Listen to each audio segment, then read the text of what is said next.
Tahu gak sih, seorang politikus bisa sampai bersembunyi di toilet rumahnya sendiri selama 7 jam. Itulah yang dialami Ahmad Syahroni, anggota DPR dari Partai Nasdem, saat rumahnya di Tanjung Priok diserbu massa. Dari sore hingga malam, ia terjebak di kamar mandi rooftop berukuran kecil, bahkan sempat menyamar agar tak dikenali.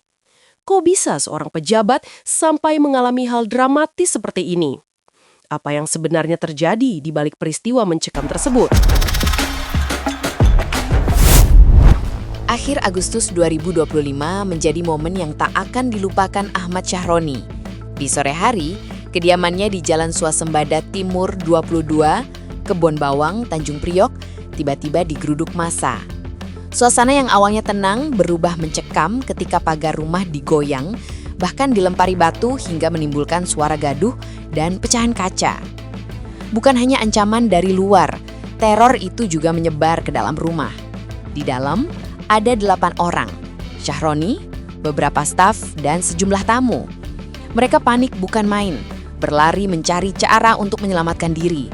Sebagian naik rooftop, sebagian lain mencoba bersembunyi di sudut-sudut rumah, bahkan ada yang nekat melompat ke atap tetangga. Bagi Syahroni sendiri, situasi ini berubah jadi ujian hidup. Dia akhirnya bersembunyi di kamar mandi kecil di lantai 4. Tanpa ponsel, tanpa komunikasi dengan dunia luar, hanya ditemani rasa cemas apakah pintu akan didobrak atau dirinya ditemukan. Pertanyaannya, bagaimana bisa rumah seorang politikus dijadikan sasaran amukan massa? Dan apa yang membuat situasi ini bisa berlangsung begitu lama hingga ia terjebak dalam ketakutan dari sore hingga malam?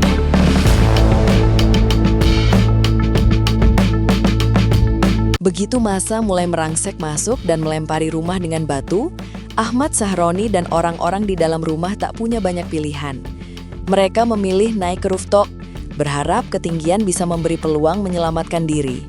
Namun kenyataan tak seindah itu. Di lantai 4, rasa panik justru semakin menjadi-jadi. Jalan keluar terbatas, sedangkan suara teriakan dan hantaman dari bawah tak kunjung reda.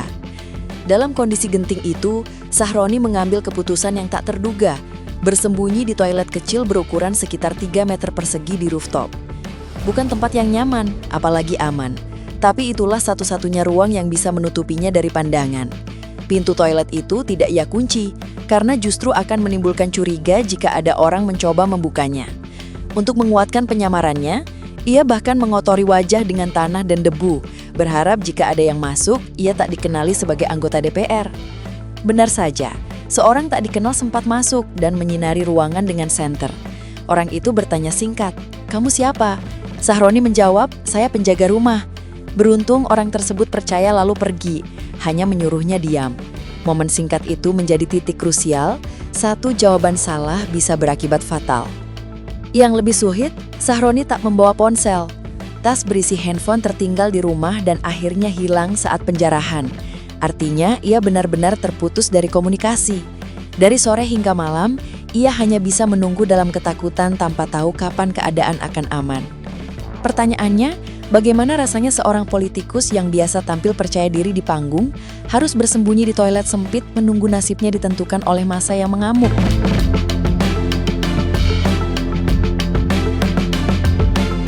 Selama berjam-jam bersembunyi di toilet sempit lantai 4, Ahmad Syahroni hidup dalam ketidakpastian.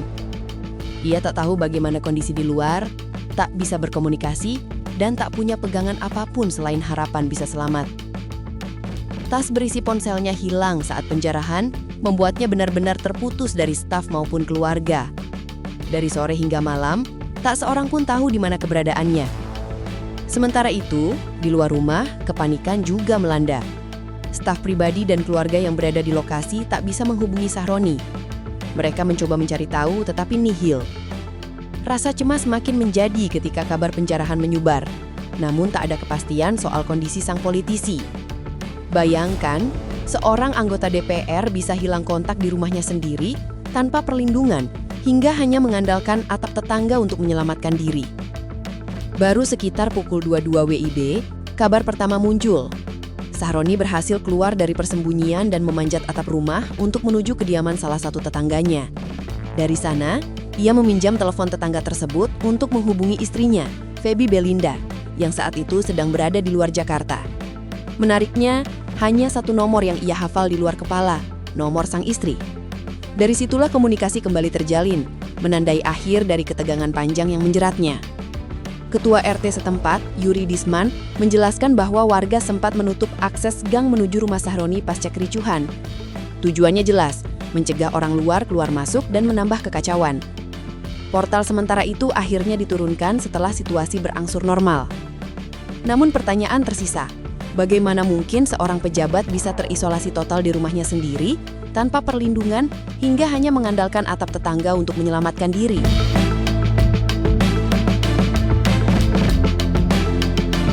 Insiden penyerangan rumah Ahmad Sahroni tak bisa dilepaskan dari situasi politik yang memanas pada akhir Agustus 2025. Saat itu, gelombang unjuk rasa merebak di Jakarta, dipicu tuntutan pembubaran DPR yang dianggap gagal menjalankan fungsi wakil rakyat. Massa turun ke jalan dan sebagian aksi berujung ricuh. Dalam pusaran itulah ucapan Sahroni menjadi sorotan tajam. Sebagai legislator Partai Nasdem, ia dengan tegas menolak tuntutan pembubaran DPR. Lebih jauh, ia menyebut pihak-pihak yang mendesakkan wacana tersebut sebagai orang tolol. Pernyataan itu cepat menyebar di media, memancing kemarahan sebagian kelompok demonstran. Rumah pribadinya di Tanjung Priuk pun akhirnya dijadikan target amarah. Apa yang terjadi menunjukkan rapuhnya jarak antara politikus dan publik. Ucapan yang dianggap enteng bisa berbuntut pada tindakan massa yang destruktif. Bahkan, bagi Sahroni pribadi, komentar politik itu berubah menjadi ancaman nyata terhadap keselamatan dirinya dan keluarganya. Dampaknya tak berhenti di situ. Partai Nasdem mengambil langkah tegas dengan menonaktifkan Sahroni dari keanggotaan DPR. Keputusan ini dimaksudkan untuk meredam kemarahan publik sekaligus menjaga citra partai. Bayangkan, seorang politikus yang biasanya tampil percaya diri di panggung parlemen justru harus bersembunyi di toilet sempit selama 7 jam demi menyelamatkan diri. Kisah Ahmad Sahroni ini bukan hanya soal drama pribadi, tapi juga membuka mata tentang rapuhnya hubungan antara pejabat dan publik. Dari pagar rumah yang dijebol, lemparan batu hingga terisolasi tanpa ponsel, semua menggambarkan betapa gentingnya situasi kala itu. Lebih jauh, peristiwa ini memperlihatkan bagaimana satu ucapan politik bisa memantik amarah massa dan berbuntut panjang, bahkan mengancam keselamatan pribadi. Pertanyaannya, apakah seorang pejabat sudah seharusnya lebih berhati-hati dalam berbicara? Atau justru publik yang harus menahan diri agar kritik tidak berubah jadi tindakan anarkis? Sahroni memang selamat, tapi dampak politiknya nyata.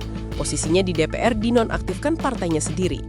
Lalu, apakah ini akan jadi pelajaran bagi politikus lain atau sekedar lewat sebagai episode singkat di panggung politik? Nah, gimana menurut kalian? Seharusnya seorang pejabat menghadapi situasi seperti ini? Yuk tulis pendapat kalian di kolom komentar. Jangan lupa like, share, dan subscribe biar nggak ketinggalan cerita menarik lainnya.